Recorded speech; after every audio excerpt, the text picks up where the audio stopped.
Хаягдал ариун цэврийн цаасыг боловсруулж дугуйн зам барьжээ. Галландын Sirtec болон KNN хэмээх компаниуд ариун цэврийн цаасны хог хаягдлыг зам барилгын материал болгон хувиргах технологиг боловсруулжээ. Үүнийг эхний удаад Галландын Фрисланд мужид 1 км урттай дугуйн зам тавьж туршиж үзсэн байна.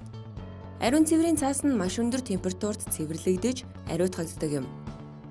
Үүний эцсийн үр дүнд асфальтад ашиглаж болох өнгөн, сэвсгэр, үрлэн материал бий болдог ажээ.